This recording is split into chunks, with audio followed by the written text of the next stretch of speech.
भारत माता की national express द्वारा आयोजित आज का ये राष्ट्रपिता बापू सम्मान समारोह, सबसे पहले मैं भाई विपिन जी को इस बात के लिए साधुवाद देना चाहता हूं कि उन्होंने देश भर से प्रतिभाओं को ढूंढ करके यहां पर आमंत्रित किया और उन्हें एक गरिमामय समारोह के अंदर बहुत ही गरिमामय ढंग से सम्मानित किया। मैं ये कहना चाहूंगा कि बात सरल बलिदान कठिन है, पतन सहज उत्थान कठिन है। बात सरल बलिदान कठिन है, पतन सहज उत्थान कठिन है। गाता है खंडर का हर पत्थर, ध्वंस सरल निर्माण कठिन है।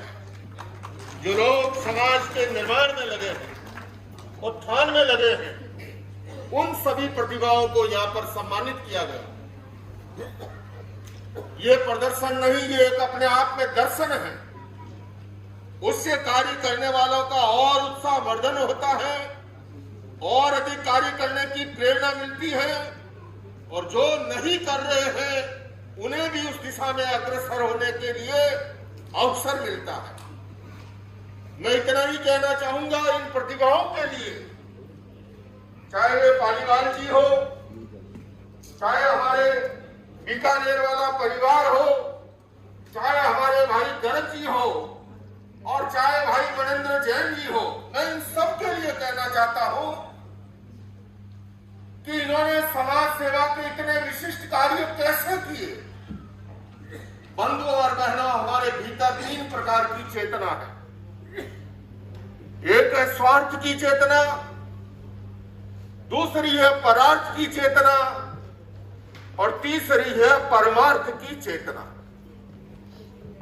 जब भीतर का स्वार्थ विगलित होता है तब व्यक्ति परार्थ और परमार्थ के बारे में चिंतन कर पाता है।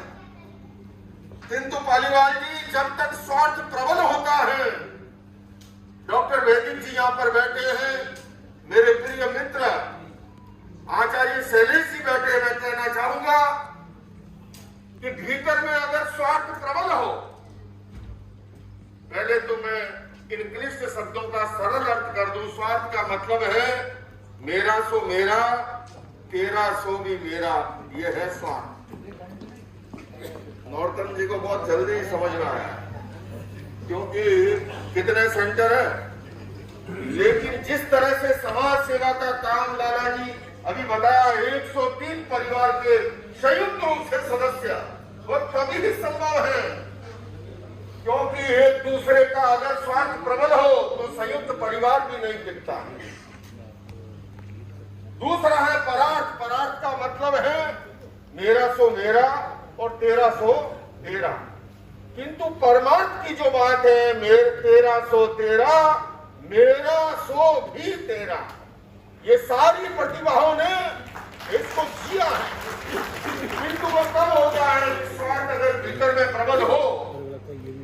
नरन जी, एक मित्र ने दूसरे मित्र को फोन किया, हेलो मैं वो राकेश को भेज रहा हूँ, 25 लाख रुपए दे देना। बोले हेलो हेलो क्या कह रहे हो, आवाज नहीं आ रही।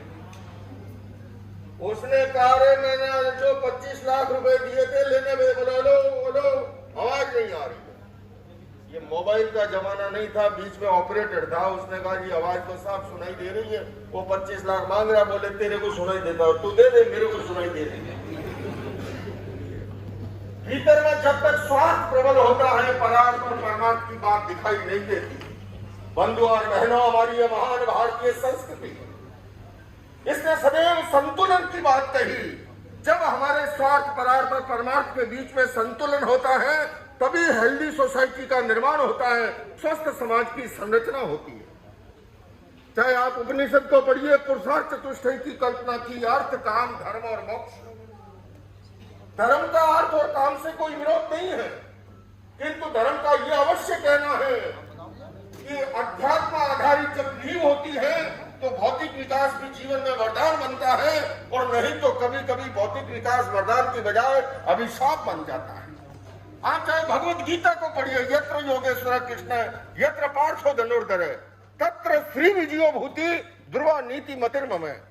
लोकमान्य तिलक जी ने, बाल गंगाधर तिलक जी ने टीका लिखते हुए लीक से हटकर के अर्थ किया और उन्होंने योगीराज कृष्ण को अध्यात्म का प्रतीक मानते हुए अर्जुन को भौतिकता का प्रतीक मानते हुए कहा कि जहां पर अध्यात्म और भौतिकता के बीच में संतुलन है वहीं पर विजय है, वहीं पर भूति है, वहीं पर श्री है और वहीं पर लक्ष्मी है। बंधु और बहनों, समाज में विकृतियां इसलिए उत्पन्न होती है कि जब ये संतुलन गड़बड़ाता है। आज विपिन जी, आपने जिन प्रतिभाओं का सम्मान किया है, सचमुच में नेशनल एक्सप्रेस ने एक ऐसा रास्ता दिखाया है। इस मंच से याद किया गया बार बार बापू को कि उन्होंने संकल्प किया कि जब तक सारे देशवासियों के तन पे कपड़ा नहीं होगा, मैं कपड़ा, आज तो हमारे जो है दिन में 4 ड्रेस बदलते हैं, देशवासियों की चिंता नहीं होती है, हम सब अपनी आंखों से देख रहे हैं। आइए बंधुओं, हम प्रेरणा लें उस महामानव से जिन्होंने शस्त्र सेनाओं को जो है निहत्थे होकर के खदेड़ के रख दिया संकल्प के बल पर भी।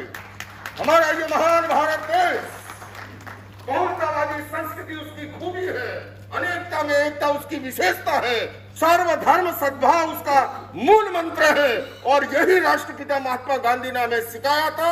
उस संस्कृति को हमें कमजोर नहीं होने देना है, उसके संरक्षण के लिए, उसके संवर्धन के लिए हम सबको जुटना है और ऐसा करेंगे तो भाई विपिन जी काम कर रहे हैं, उसको और बल मिलेगा।